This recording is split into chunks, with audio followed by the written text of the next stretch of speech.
mga bagyo sa Pilipinas ay signal number 3 sa atin, kumbaga ang lakas.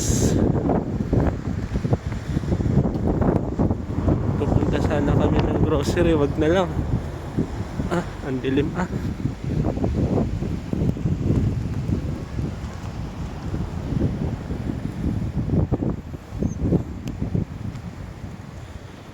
Sa ibang araw na lang.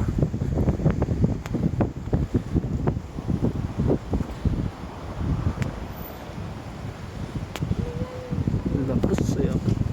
Lamig na.